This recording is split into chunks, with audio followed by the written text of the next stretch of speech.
Hello my crafty peeps, it's Cheyenne from ecdesignstudio.com.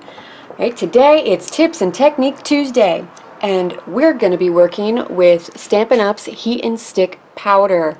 This stuff is pretty awesome. It's basically a powder that will turn into a liquid adhesive when you heat it.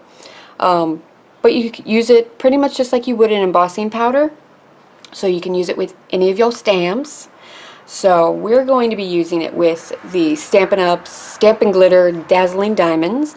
They also have this in gold and silver, but this is gorgeous. I'm not sure how well it's going to show up on camera, but it's definitely like a white snowy base, and it's got like little pastel rainbow colors in it. It's almost reminiscent of a holographic, but it's very pretty.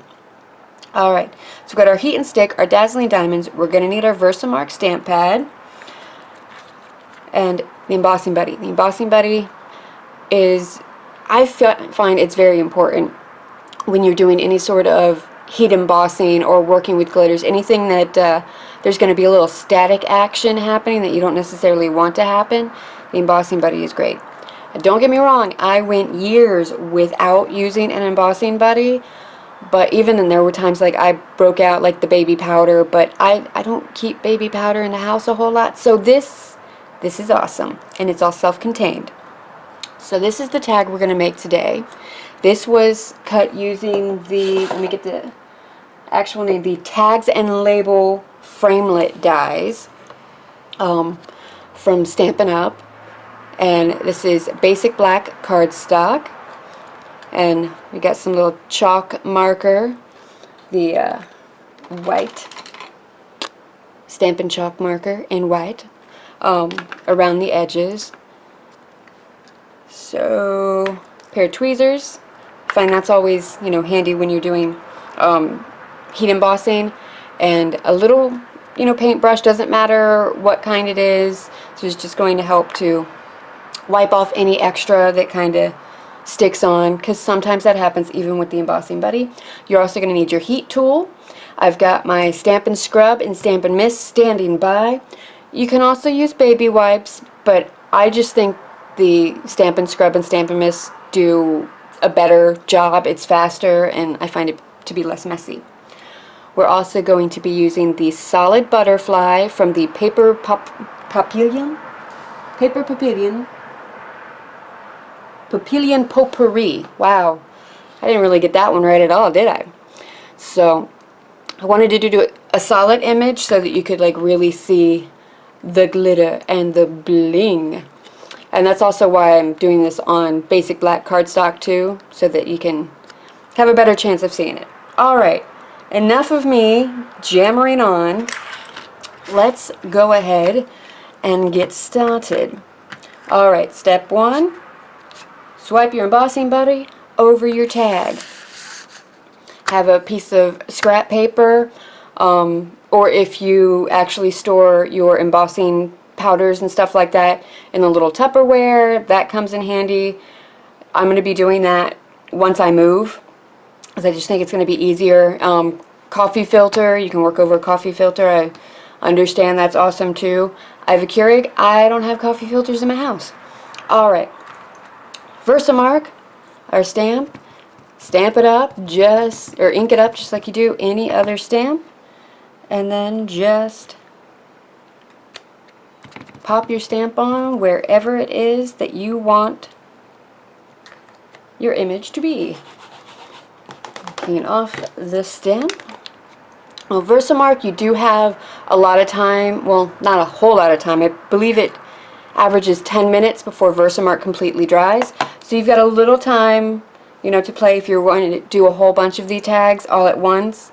You could, and you don't have to worry about, you know, having to get the embossing powder on right away, or the heat and stick. So sprinkle that on. Now you'll notice that the heat and stick, it's a lot more granular than the embossing powders.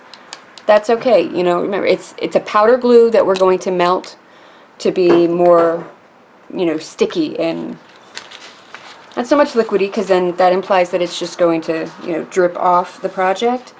This won't do that. So it kind of reminds me more like the glue dots. So we've got this. Got your heat tool. Now warm up your heat tool first. Let it heat up for like 20 seconds before you bring it to your project. This will help with any sort of warping that may happen. Now here we go.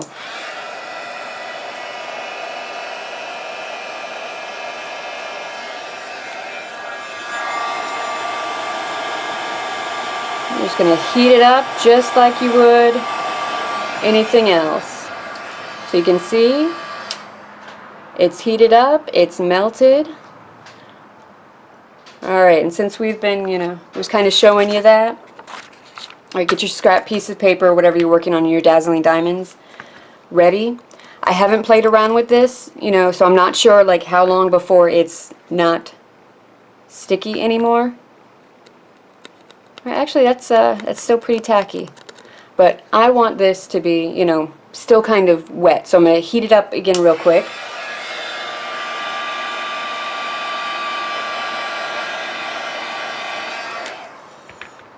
And then you're going to pour over your dazzling diamonds.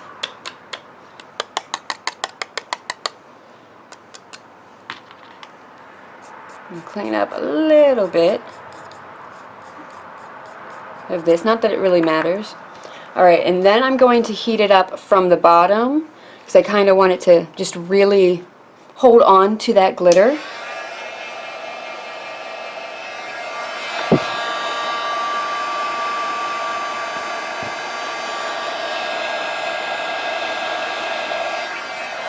I'm going to hit it over the top one more time. Alright, you know, we're going to try something else too. Alright, so I'm going to get a little brayer out, and I'm just going to brayer over this. I really want that glitter to get worked in to that heat and stick. His glitter is going to shed. Alright, I'm going to set this aside to cool, and I'm going to clean up my glittering, or dazzling diamonds. This would be a good option for working with flocking. You know, if you have any flocking from years ago when it was all the rage in scrapbooking, it would be a good time to bust out your extra supplies and do that. I'd say if you are working with flocking, don't reheat it though. Once you get that, you know, if you get too much glue on the flocking and get it too wet, like on the surface, it's not going to have that touchy-feely, fuzzy feel to it. So, now, alright. So that's all set.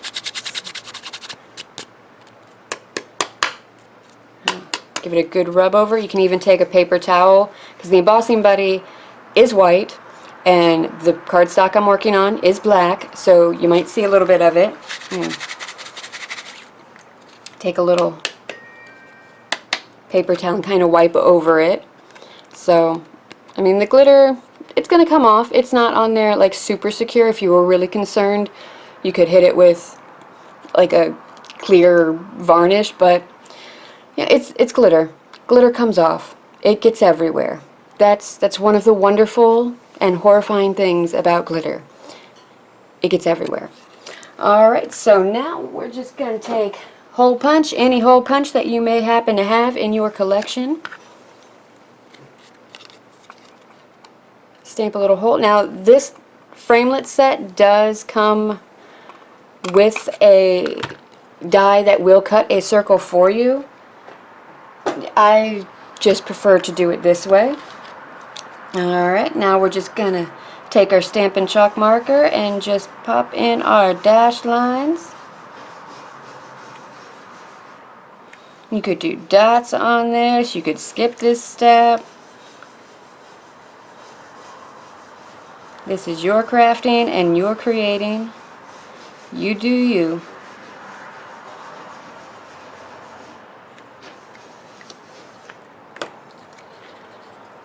Oh, alright, that is the basics of working with heat and stick. Not that difficult, right?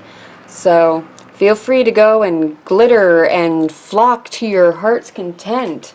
I'm going to turn off one of these lights, see if you can get a different view of the glitterificness of that. Like, isn't that gorgeous? And imagine that on, you know, different colored papers with different stamps and all that fun stuff. So I'm sure you'll see all of this in projects for me in the future. Alright, that is it for today. Thank you so much for watching. If you like what you saw, please remember to like and subscribe. Bye. Thank you. Happy creating and crafting.